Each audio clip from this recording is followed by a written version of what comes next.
Is it time? Time. It's time? Oh, wait. Hold on. No. It's not time. How do I... What's up, everybody? Wait. Oh, We'll shit. just dive right into it. Why? Why can't Give I like dive 5 in? seconds to warm up. Is this... All right, you want to redo it then? No, just all right. Go for it. What's up, everyone? This is the first episode 5 ever of the APA podcast. I'm one of your hosts, Alex, alongside Aaron. In the flesh. And this is the show where we bring 4 topics for your amusement over the next hour, and we discuss them. How's it going, Aaron? It's going good. It feels good to be back in the studio. I mean, this thing's been sitting empty for over a month, 2 months. Yeah, it's been fermenting. Yeah, I was traveling for weeks and weeks and weeks, and You were everywhere. Where were you? I was in Europe. I was all over. I was in Iceland. I came back for like less than it was a week I was back, and then I went back to the East Coast for another 2 weeks, and then I went to a wedding, and now I'm here. So your bank account must be stoked. Actually, it wasn't so bad. That's Good. what airline points are for, guys. Get those reward points, those membership points, those loyalty points. They do well for you. They do. They do good. They do. I'm just like slowly But getting mine. it wasn't just the points, though. It was deals. And, speaking of deals. That segue. Let's talk about the Steam Summer Sale. We got some good stuff going on right now. So the Steam Summer Sale is really what attacks your wallet. You buy needless games you don't want or don't need to have, and you install them, and they just sit in your library. For years. Collecting in your stack of shame. For I know. years. I have like 100+ games that I've bought and I've never played once, never even installed. But that's going to change. I'm going to start working through that. They're not. I'm What's before we dive in? What's the one game that you know that you bought? Like, I don't know. It doesn't matter how many years ago, and then you realize that you wanted to play it and you just never did, and it's been sitting there grayed out, or even like white, like filled in. And you just never pressed play. I mean, I can't think of one that's like the most, but the one that's most recent in my memory that I was looking at was a game called 35mm. Is this It's like a walking like photograph movie? No, but it's like an indie like walking simulator type game. It's like a noir thing or what? I honestly don't know. I just remember looking at a trailer like 2 years ago. It was on sale, and I was like, I'm gonna buy that. And it's just been sitting there, and I keep seeing it, and I keep like planning to play it, but I just have not gotten around to it. For me, it's definitely. I think it was Hotline Miami. Oh, so I remember mentioning to you that I was on to pick up Hotline Miami too. Yeah, I bought it, and then I played it for 10 seconds, and then I just put it away. The music was cool, though. But other than that, like it's a very dangerous thing because those sales just be like /70% off, and you're like, it may never happen again. And then you realize you need all those games, and you buy them because the loser is the person that didn't take the sale. Yeah, I mean, it's just a gimmick. That's how Steam like prints money. They sell games that people never even use. Mm-hmm. I wouldn't be surprised if they had some sort of mechanism where you like buy the game and then they keep the money until you install the game and then they pay the developer or something like that. I don't know. I have no idea how it works, but I know that actually, well, I have an idea of how it works because I remember what's thrown around is that if you sell your game on Steam, Steam takes 30%. Interesting. Yeah. So we saw that the first day of the Steam sale, Valve, I should say, processed 300,000 refunds. I mean, it's expected. Yeah. I mean, now that they have the refund policy of if you play the game for less than 2 hours, you can refund it for full price, which is good. I mean, there's a lot of rubbish there on the internet. Yeah, I've used the Steam refund process, the new one. What did you use it on? Conan Exiles. Oh, I'm glad you did. Yeah, so I played exactly 1.9 hours of that game. Wow. And I looked at it before I was about to start it up, and I was like, you know what? I am not going to enjoy this game. That game is creepy. It is weird. Why is it creepy? Did you see that stream I had? That's so funny, though. No, it was weird. You mean you chose to... Were you a girl, though? No, I had to be a girl. Yeah. So you assume the risk. Yeah, you take the choice of staring at a dude's ass the entire time you're playing, or you're staring at a chick's ass the entire time you're playing. I'm just going to take the choice. You're going to take the high road. Yeah. But, I mean, it's good. I think it's expected they were going to process like huge sums of refunds, but it also, you got to. I mean, it's good that they have it. But what are things that you've, this year, right now, things that you wouldn't spend a refund on? Do you have a list of items that you can share? You want to give recommendations for what they should Something buy? that you would not refund. So, I mean, if you're looking for a surefire bet, and for some reason you haven't already purchased these games, one of the biggest deals right now in the Steam sale are all the Valve properties. They're on sale for stupid cheap. So you can get Portal for 99 cents, You can get Portal 2 for $1.99, Left 4 Dead for $1.99. You can get Half-Life 2 for 99 cents, Half-Life 1 for 99 cents. These are all games, like, if you haven't played them before, there's no reason you shouldn't just drop 99 cents on and buy it. Or like, for me, like, I don't have a digital copy of Half-Life 1. I'm probably going to pick up a Steam copy Really? of Half-Life 1. Yeah, because I have a disc copy. I don't How have much how much was Half-Life 1? 99 cents. Jesus. It's less You than a might as stick of well. gum. That's It's free. less than a stick of gum. Yeah. It's free. It's basically free. That's a free game right there, guys. And Half-Life 1, even still today, that is an amazing game. That is an amazing single-player game that would go toe-to-toe with a lot of these games coming out. Yeah, and then there's a lot of mods. Underwhelming games. Yeah, there's a lot of mods. Really good mods. There's the Black Mesa mod, which is making it high def and you're whatnot. talking about Half-Life 2. No, 1. Black Mesa is it's the Half-Life 1 remake in the Half-Life 2 engine. Yeah. That's what I'm talking about. You're right. Well, there's a couple like more modern games. There's definitely one that had just a big DLC called Darkest Dungeon.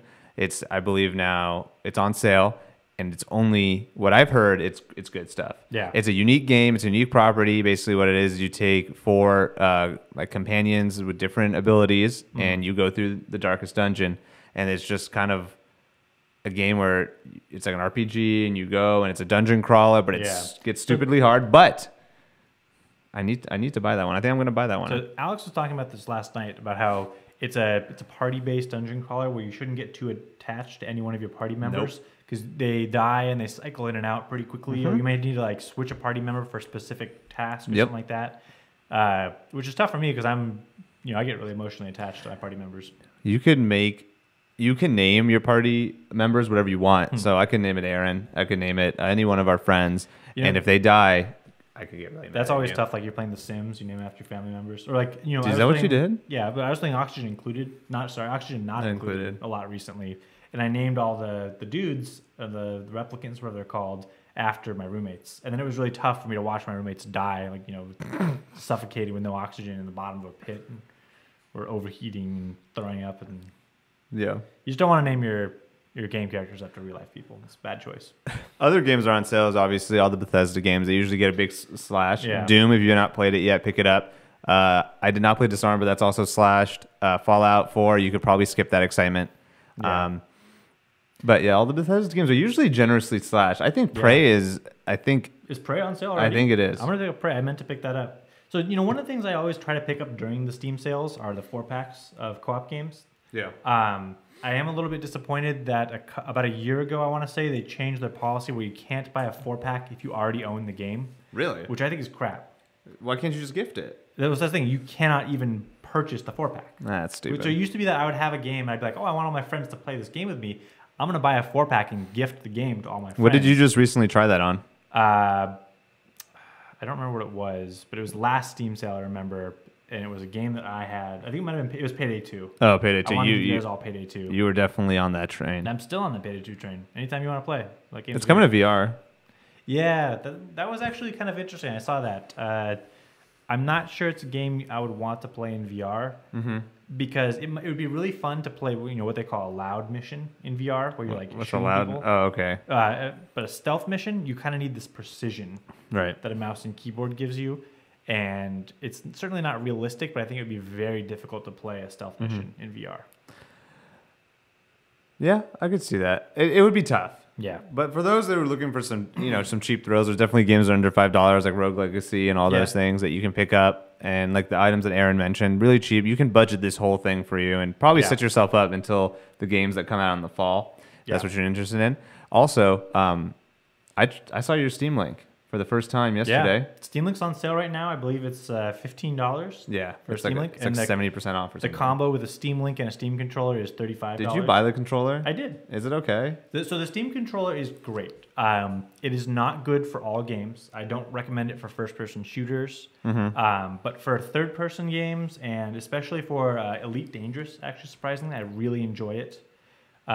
Instead of a right joystick, it has a touchpad, and so you kind of swipe like a touchpad, and it works really well. It doesn't work for aiming, like if you're trying to aim something with the right stick. It's really terrible for that. But what's nice is you could play mouse games. Like, let's say you want to play Civ 6, you can use that touchpad as a mouse pad. Right. and then you can move it around and click and trigger to select or whatever. So for people who don't know what a Steam Link does, what does it do? Okay, so basically what it does is you use your base station computer to play the game and then encode the game and send it over the local network on a stream to a TV or whatever you want to plug your Steam Link into. It's HDMI, so you plug it into any TV or display.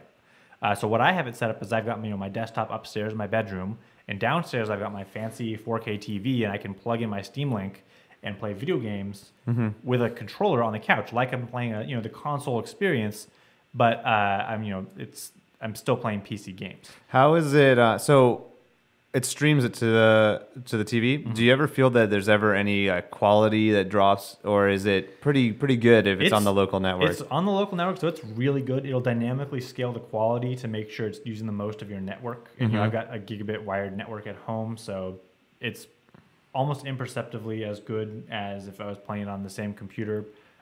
It's a little bit noticeable when you're playing really fast-moving games like first-person shooters, which again, you could plug in a keyboard and mouse into the Steam Link if you wanted to play first-person shooters. It's totally acceptable.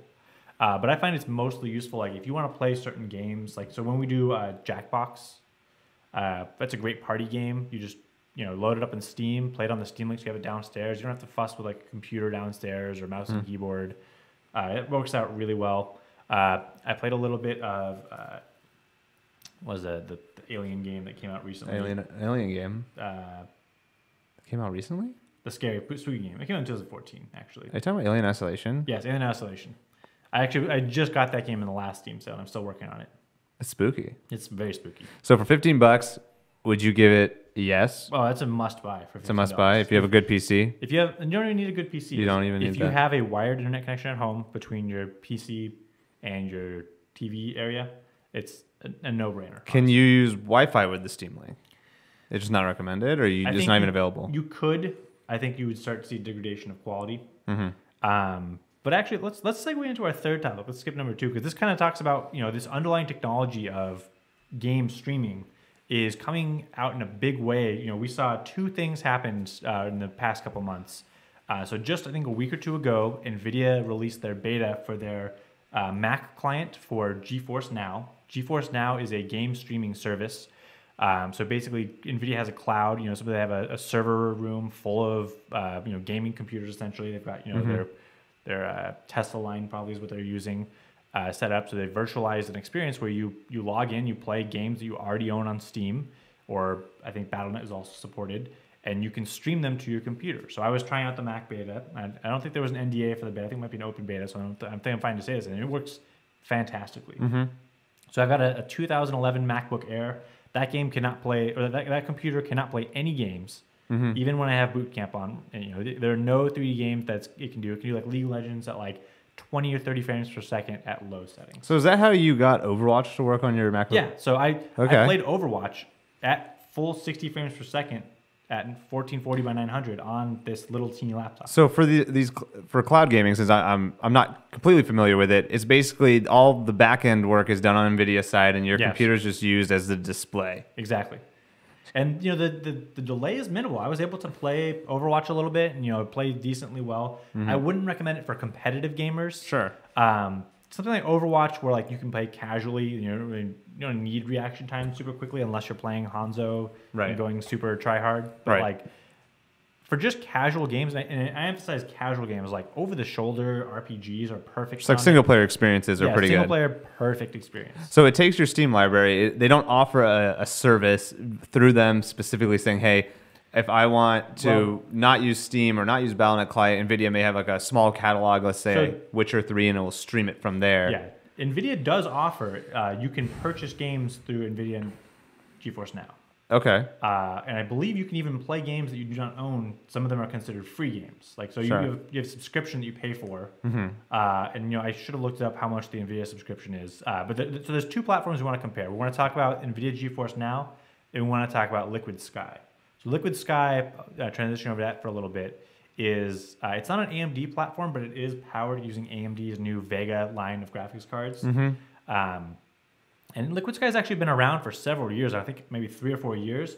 But they just recently relaunched their 2.0 version. They're hoping to overcome some of the difficulties they had. And their model is a little more interesting. You kind of have more of a virtual computer that you can save and boot into. Sure. And then they don't let you they don't have like a partnership with games like Nvidia does. So you have to have your own Steam content or your own Blizzard content or whatever you want to do. I tried out the new client. I could not get it to work on my budget laptop. I could get it to work on my desktop, but that's not fun. There's no point in using a high-end gaming desktop to stream from these services. That's not who they're targeting.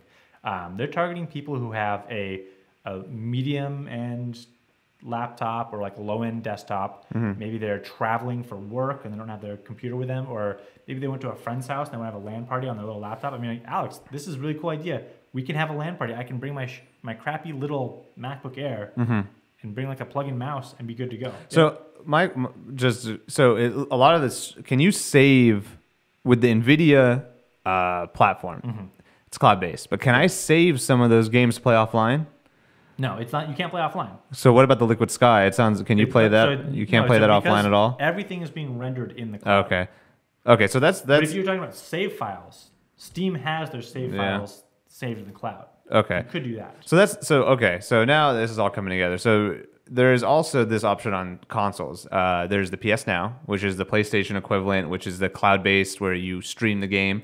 And then Microsoft lost just the Xbox Game Pass, which is $10 a month, but you get like a huge library of games. But the difference is that it's kind of like Netflix, where you can save the game onto your hard drive and you can play it offline, which is that could be the way that certain things are going. But you're rendering those games on your computer when you play those, right? Xbox version? No, it's rendered on the cloud. So it's two options. You can go either way. Okay. If you have the space, you can download it or you can render it. PlayStation is exclusively rendered from the cloud, but Microsoft will allow you to do both. And I know that one's $10 a month, which is it's not bad. I could see definitely. Could you see a Netflix type model happening with all these different platforms like down the line? It seems like that's where it's going, where they just offer you the service and then it's minimal on the consumer to just pick and I want to play. I think it's a hard sell. I think that it's too it's too much of a jump instead of an incremental change in how people are just thinking about gaming. If I was a parent and I had to buy games for my kids or a gaming computer, I would want to get them this Gaming Now service instead of build them a $1,000 computer that's going to be obsolete in 2 years. That's my point of view. Yeah. But additionally, I think that it makes a lot of sense for convenience. It makes a lot of sense for the average person, but I think they're not going to look past the fact that they want their own gaming computer. And in the long run, so Liquid Sky is interesting. There's a free level to Liquid Sky. Okay. And then you purchase credits for premium or whatever. I can't remember exactly how their tiering system works. Sure. There's essentially a free level where you get a certain number of hours of gameplay free per month. So, do you think that these type of subscription models would benefit a console platform more than a PC platform? Because you were just mentioning it's easier for more casual folks or people that want it easier, and usually kind of like consoles are I got a box, I plug it in and it works. Yeah. And as it's a great point that you made. If you're a parent, you can just have this like Microsoft is Game Pass, pay $10 a month on top of I guess the $60 a year for gold membership. But that's $70 for a huge library of games. Yeah. I wonder if maybe the console area will it benefits them more because they're more against competing with each other, and this is just one more thing between each console. Be like, hey. I don't think I make the distinction between console versus PC in this. It's both GeForce Now and Liquid Sky are exclusively PC platforms. Sure. So in terms of games available, it's only going to be those games. On PS Now, it's exclusively PlayStation games. Yeah. On Xbox Game Pass, it's exclusively Xbox games. Yeah. So I don't really see any cross competition here. But what I see is it could be threatening the hardware of the computer industry. Should down the road people decide they want cloud-based games and thin clients in their home. I mean, fast internet is here. I just upgraded to gigabit internet in my house. I could legitimately play these games on a laptop on wireless internet. Why do you say it's going to hinder the hardware market? People may decide they don't want to buy gaming computers if they can pay as they go with things like GeForce Now. And I think that you'll see hardcore gamers that play, maybe 4 or 5 hours a day plus. It doesn't make sense for them to pay these, per hour fees to play these video games. But I think that, if you're someone who plays video games maybe 3 or 4 hours a week, maybe the best option. Yeah, and the thing is, you're getting a top of the line streaming experience. It's like a 1080 Ti equivalent experience. But there's got to be a setback on it. So, okay, there's a couple setbacks. There is the input delay issue I mentioned. Yeah. It is encoded, so it looks a little crappy. I wouldn't say crappy, but it's like downgraded the resolution. It's better than watching your favorite streamer on Twitch, or definitely better than Twitch, better than YouTube gaming even. The data rates are something like 20 megabits, so it's like watching a very high quality stream. But it's certainly pixelated when there's quick motion. I don't know if that's enough to bother people, but if I'm on my little tiny laptop screen, it doesn't bother me at all. Sure. And I think that it gets even better as long as you're using, if you're using 5 gigahertz, they recommend on Liquid Sky Note as opposed to 2.4 gigahertz. There's less dropouts due to all the noise issues, interference issues in the S band versus the C band. So there's a couple of different issues that they have to work out. So, gaming on a laptop tends to mean wireless, right? Yeah. How do you get a secure and stable wireless connection to play games for a long period of time? Typically, that means you want to be in the same room as your router, and you want to be operating at the 5 gigahertz Wi-Fi. It sounds more restricting than at this point. Like you're forcing yourself to be under these conditions to make the most optimum experience. So it'll dynamically scale the content. So it'll go down to a lower quality if you want to be in another room. Seems jarring. It's not jarring. I mean, it was a very pleasant experience. I mean, it's not for hardcore gaming. It's for if I want to play Overwatch on my couch, or like when I was traveling in a hotel, I could play video games. So there wasn't a required minimum internet speed. There is. It's 20 megabits. Okay. All right. I think for both of them, it's 20 megabits. So did they say when this is coming out of beta, or it's just still turning its wheels? So GeForce Now is already out. The beta is just for the Mac client. Liquid Sky, I believe, is in a beta right now. I'm confused on what they're doing because I can't get their client to work on my laptop. I can only get it to work on my desktop. They've got a lot of issues. I Googled the issue that I had. I was trying to troubleshoot it, and everyone had the same issue. And what really bothers me the most, and Liquid Sky, if you're watching, which I know that you're not, but this is to you, it doesn't make sense that I cannot create an account for Liquid Sky until I've run the application, because I cannot run the application. It does not work on my laptop. So because I cannot create an account to run the application, I cannot go on your forums and look at what the users have done to troubleshoot this. That doesn't make sense. You have to log into the forums to read the post. It does not make sense. No. Liquid Sky, what is wrong? I just want to make an account. They just don't want your money. They don't want the money. They don't want it. I think it's easy for me to say that GeForce Now is going to be an easy pick for me. Yeah. Because I've already have the NVIDIA Shield TV, which has the full experience for 4K HDR, GeForce Now, which is awesome. It's a really cool experience. That's how I've been playing Alien Isolation. I switched from the Steam Link to the Shield TV. Shield. Speaking of people who want your money, Nintendo. The Super NES Classic was announced on Tuesday or Monday. $80, 21 games.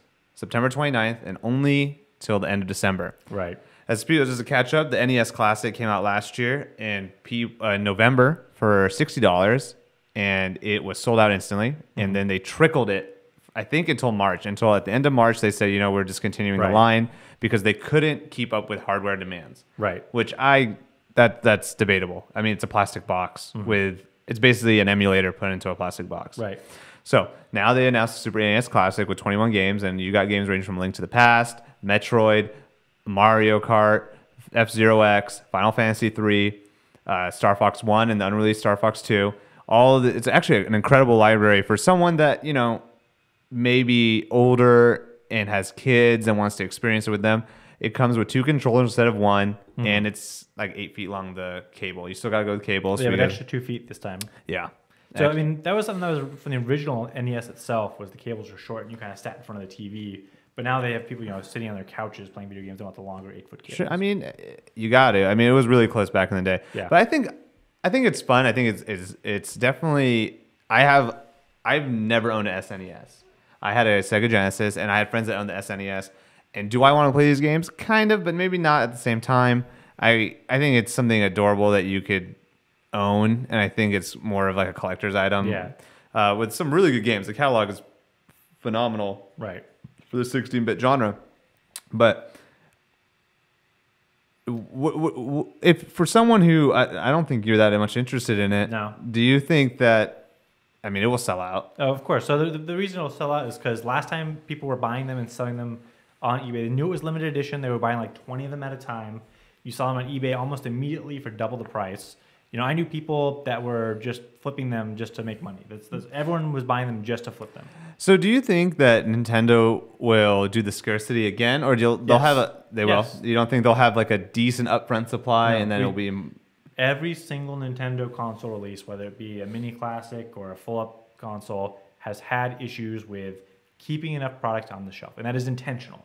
They want to see headlines saying sold out everywhere. They want to see people in this manic frenzy, and it like forces them to buy one if they see one. Yeah. That way they make the most money, and there's not an issue of them having any stock sitting idle on the shelf. They sell out 100%, and then they're going to cut off the sales in December, and they'll have sold every single one, and then the value of each one will be through the roof. I think it's still good that they're going to say it's only lasting until December. Yeah. I mean, it's obviously kind of like crappy for the people that want it and the people that actually are the fans of, you know, Nintendo, and they want to.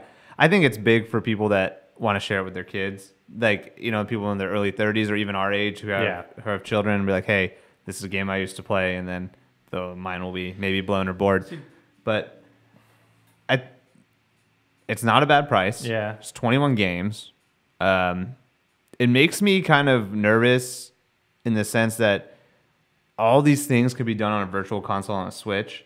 And if they keep making these little classic minis, does that mean we're never going to get the virtual console? I just don't understand. They have delayed the virtual console. It's not out yet. Did they even? Yeah, it's been, and they're not even talking about it. Yeah.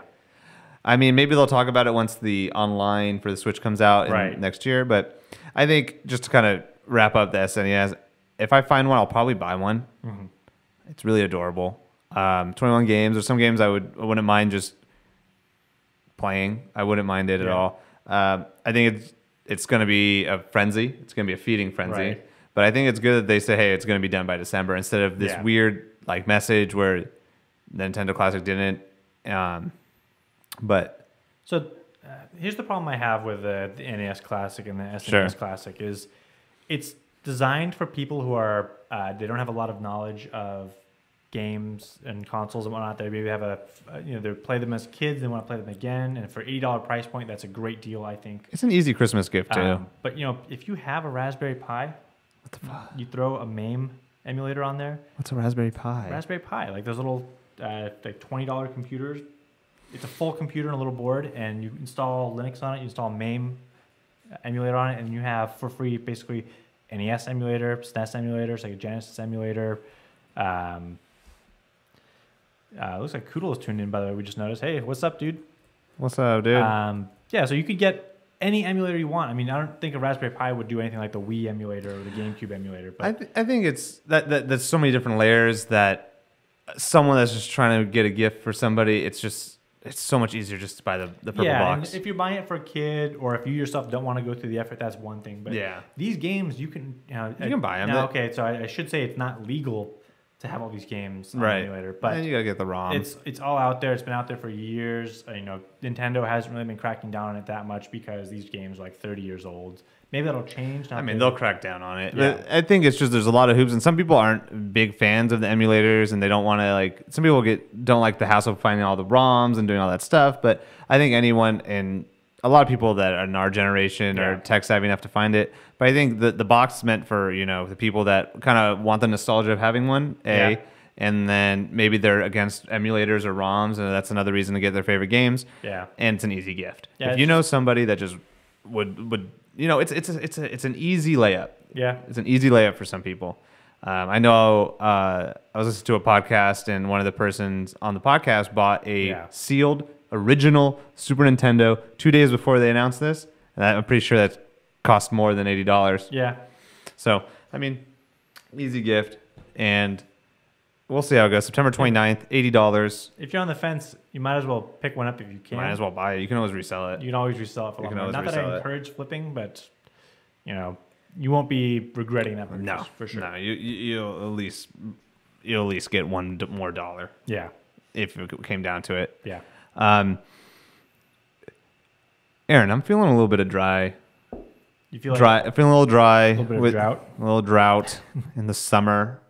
There's nothing I really want to play. It's always a drought for games. It doesn't make sense. It's when kids are out of school. Yeah, but they released the games for the summer in like May. So you saw Mario Kart come out in May. You saw We got ARMS. But we got the Final Fantasy 14 MMO expansion that just came out. I mean, you get some games trickling, but it's just nothing.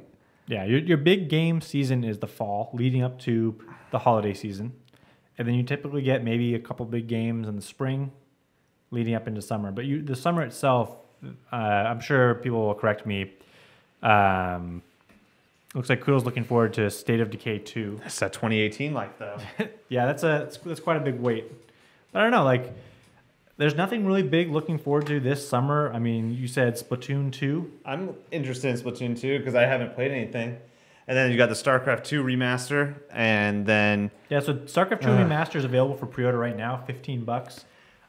You can also get the original for free. Which is why, we were talking about it in Squad Chat, like, why should I buy StarCraft 2 or StarCraft 1 remaster?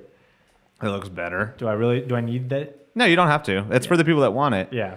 For me, I'm not trying to play on, is it 4x3? Yeah. Now I want 16:9. I don't want my eyes to strain. That's fair. And $15, if you think about it, it's basically a price of a 3D movie. Yeah. It's not even that much if you think about it. I haven't gotten to see in over a year. If you just spend at least 2 hours playing the game, you made your money back. Yep. So I mean, I think we got, like you said, we got Splatoon 2 coming out for the Nintendo Switch. We got August 14th. We got StarCraft 2 remastered, and then for the StarCraft 1. Thank you. Yeah. And then we have for PS4 we got Uncharted, which I just want Uncharted so bad. I want the new one. Chloe's my bae, alongside Aloy is also my dude. I've just been catching up with single player games.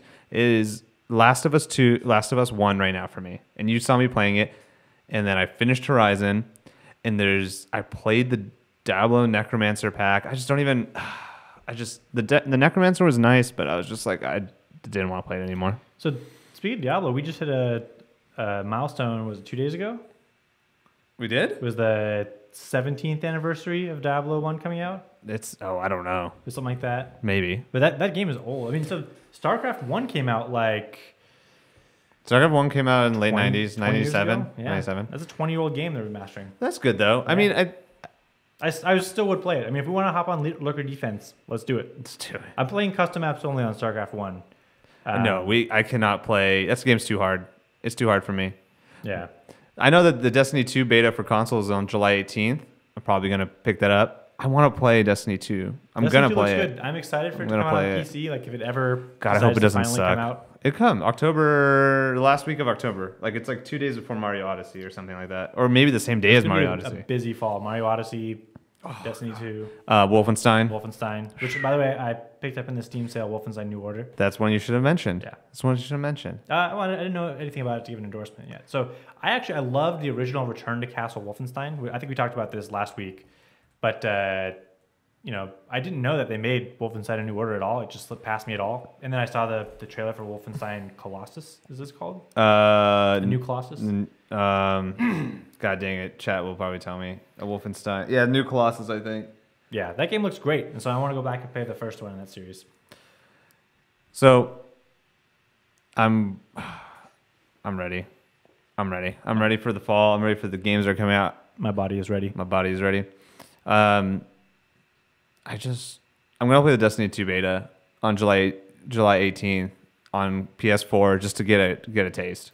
I'm gonna do it. Let's check out the NDA because we may be able to stream some of that beta. You can stream it. There's not gonna be an NDA. Okay, perfect. Yeah, let's get that on this podcast. Stream some of it. I'm down. Review. I'm so down. And then it comes out in August for PC beta. Yeah. I think what I need is I just need a game that I can just mindlessly grind. That is refreshing, and there's nothing like that right now. Yeah. So I'm just going through my stack of shame. Stack of shame time. That's Stack of shame. Finished Horizon. Jumped into Last of Us 1. Horizon was amazing. Mm-hmm. It was great on 4K and all that jazz. And now Last of Us. I'm halfway there, like you said. I'm so glad you're finally getting around to Last of Us. That's one of my favorite games as far as the story goes. I think it's good. You're seeing what I was talking about in terms of clunky movement and whatnot. It's kind of painful sometimes. It's definitely Uncharted 4 gameplay. Yeah. With not the it's Uncharted 3 gameplay, but with not the Uncharted 4 like stuff that made it. They fixed their bugs. Yeah, and that story is amazing. It's good. Yeah, It's very I good. think you're about halfway through it right now. Like, you have no idea, man. You have some good stuff ahead of you. I know. I know. I'm ready. I think like it's good. Yeah. So for what are you gonna pick up anything you think from now until what you're looking? Your next game is Wolfenstein, more or less. Or I mean, I'm not gonna count StarCraft Remastered. It's Wolfenstein for you, So I I think. picked up a decent amount of games in the Steam sale. But something new. What was that one? The Strangest Night or? Oh, that Life is Strange. I Life is started Strange. that. I just finished the Life first is chapter. Strange. If you have a PS4, you get it for free. Interesting. So I downloaded that. So cool. That's another reason to get a PS4. Seriously, Get a free copy. The of Life is gold Strange. games. The gold games every month are pretty good. Next month is Until Dawn. If you've never played Until Dawn, it's a good game. Good memories. It's a good game. Mike. It's a good game. It's a good game. Mike is a hero. Don't worry, that's a spoiler, Mike. But And Mike is the Mike hero. doesn't have to be a hero. It's a choose your own adventure. It is, but you have to. You didn't want to make him a hero. Yeah. Other than that, it's pretty light. It's Yeah. pretty light. So I think I've been taking the opportunity of this summer to go back and play games that I've been really enjoying in the past and didn't have enough time to spend on.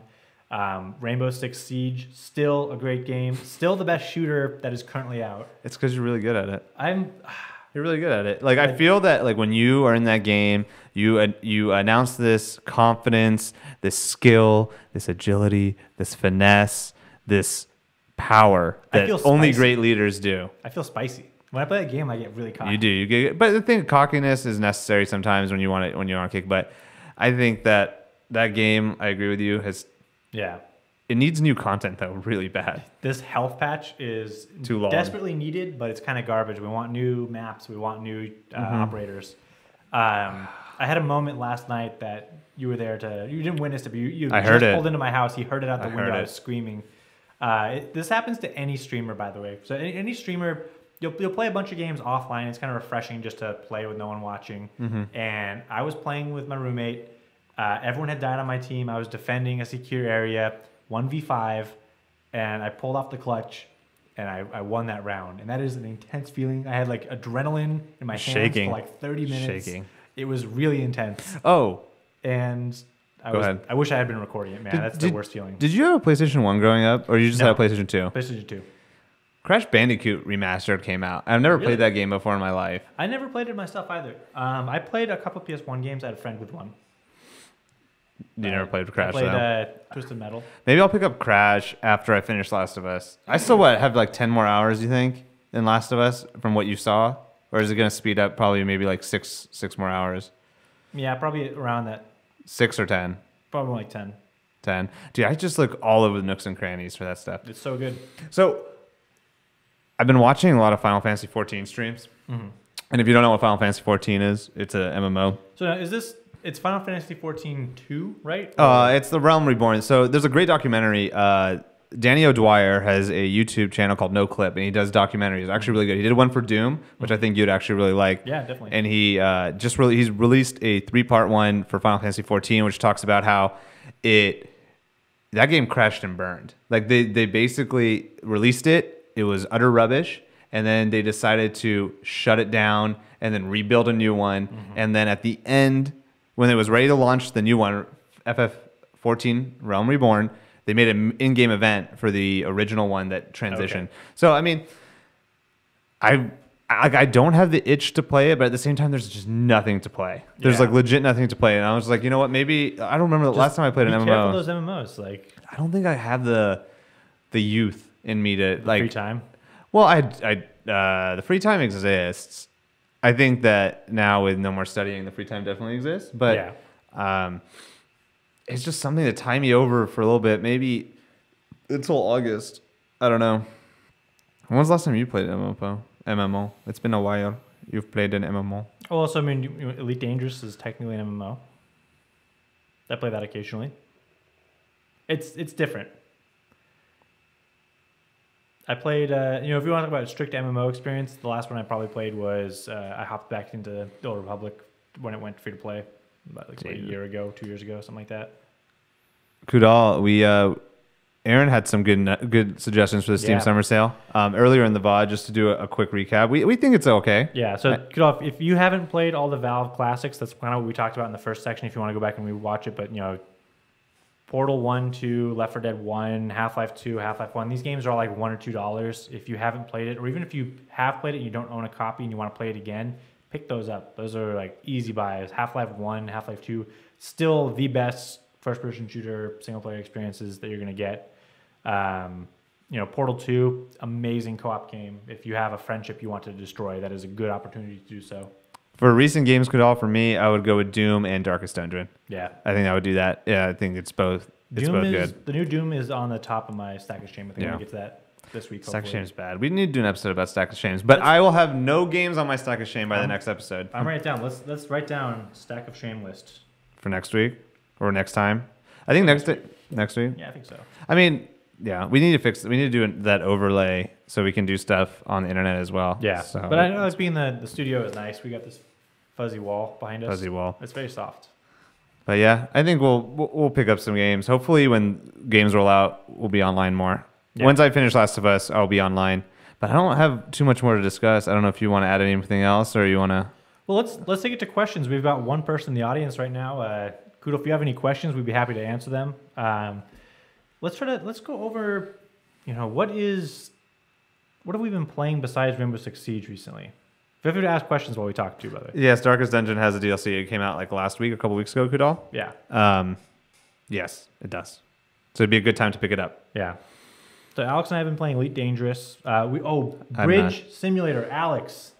Okay, we're gonna shame this man right here now for all of the world, all of the both of you guys, to see all of our 2 viewers at home watching. Shame. Look at this man. This man needs to be our captain in the Star Trek Bridge Simulator. But he won't download the game. He won't buy the game. It's a virtual reality Star Trek Bridge Simulator. What more can you want from a game? Alex and I put in like 4 hours already. It is so good. Alex, you need to get this game. It's so good. I will buy it. So, okay, here's what I think is so novel about this game. You're sitting in your chair, like, doing your thing, and like, the interface is pretty cool. Like, you're on the Star Trek Enterprise or whatever, and you're doing your thing. But then, like, you turn to your friend, you're like, they're right there, and then you can do this. Right there, and then you go, yeah. Yeah. You feel like you're on the bridge with your friends flying a spaceship. I'll buy it. And we will go, after this, yeah, we will go upstairs and purchase the thing. I will hold him at... But you need, okay, so all I need from you is, if I'm going to drop the cash for it, we need to at least play it once. Oh, we're definitely going to play it. We've been waiting for you. No, you haven't. We've been playing with randos, dude. These randos, they're weird. I don't like these people. Randies? Some Randys. They're all the Randy randos. All people. I mean, I'll pick it up. I mean, I want to play it. I definitely do. Yeah. I mean, yeah. StarCraft. Yes. We're definitely going to have some custom map nights for StarCraft Remastered. You think the custom maps will work? Yeah. In the it's completely just, it's just visual? It's just visual. But like the glitches of, how like they... I mean, it retains most of what made the original. Obviously, there's some minor tweaks, but it's enough that it keeps the original intact. Not to get not to date myself too much, but there were custom maps where you had like these beacons you had to put your civilians on to like buy things, and you put them on in like certain combinations sometimes to build more advanced units. Mm-hmm. So you'd have to like line up 3 of them in a row. It's Golem. You played Golem. Yeah, and you'd have to like walk them all forward at the same time. Like if they just change, like instead of like walking all forward at the same speed, if they like come together, it'll instantly break all of those maps. Like little tiny changes like that. So I'm just hoping the custom maps are preserved. Just so you know, anyone that plays the non-remastered version can play with the people with the remastered version. So that means you're going to be able to play the same stuff. I did not know they had the crossplay. You can do it. You can definitely do it. I mean, there's no reason that they wouldn't be. It doesn't give you a advantage to have sharper graphics. Yeah, interesting. Yeah, so you can play it. So it's all intact. It just looks better. I played a lot of Brood Wars in my days. I'm looking forward to the remastered, but I don't know. I mean, I'm not like jumping out of my seat. Yeah. I mean, I think Hoko might be. Yeah, seriously. I think it's just, I think RTSs are, we'll see. I would love a Diablo 2 remastered would be fun. But do I really want it? I just want a game I could grind in. I want to finish Last of Us and just play a game. So you can play Last of Us 2 and 2018. All right, my grandkids are gonna love that game. They're gonna love that game. I mean, I'll be like, oh, please just move forward. They're like, I don't like this game as much as Half-Life 3. That game was good. That game was good. Half-Life 3. I'll be dead. Half-Life 3 confirmed, hopefully. One day. Soon. One day. Gabe Newell, if you're watching this, which I know that you're not. No, they already said it's not going to do it. It's like, it's just too much. Not gonna do it? Yeah. It's too much expectation. I'll call him up. Me and him are good friends. You mean yeah, well, I don't want to say what I know that you know that I know that you're, yeah. So what is Black Desert Online? It's an MMO. It's an MMO. Is it good? My brother played it for like a bit. It was not for me. Like is it MMO pirate based? No. Oh, I'm no, thinking of Sea of Thieves. No. It's basically like a medieval thing. For me, for MMOs, I've only really played WoW, and then I played Final Fantasy 11 and 14, and I never did the whole jumping around. I played Star Wars too, but I never jumped around and like sunk my teeth into different stuff. MMOs have been. It's just that's not who I am in regards to that. I do crave a new MMO. No, you don't. No, you don't. I do. I miss the community. I mean, that's one of the reasons why streaming is fun because you get to engage with the community. But it's a very lopsided engagement when you're a streamer, the engaging with people. I think that would be really cool to get back into like a guild or a clan or whatever in some sort of MMO. Destiny 2. This guy right here is like the raid master from back in the day. Dude, in Destiny 2, I will lead you in a raid. I will be fine. We only need 6 people. It's very easy. Let's do it. I'm looking forward to that. I'm down. I'm down to play. But that's in the future. Okay. We gotta get there. So thank you guys for tuning in. If there's no more questions, we're gonna sign off for now. Next week, look forward to we're gonna do a special on the stack of shame. We're gonna outline which games we have sitting in our stack, what's kind of first up, and then we'll kind of decide for each other what you think the best games we should play first. I'm not gonna have anything on that stack. I'm gonna be done. No, you're not gonna be done by next week. I'm pretty sure I'll be done with Last of Us by the time the next podcast. Is that at the end of your stack of shame? Yeah. Even in Steam, you don't have any Steam games. Oh well, that's your stack. That's my graveyard. That's my graveyard. I don't know if they'll ever reopen that box. But yeah, okay, I have some of those. I think that's just skeletons. But like Aaron said, thank you for joining. Yeah. We'll see you next time. Have a good day. It was a pleasure to podcast with you. Perfect. Adios. Thanks, guys.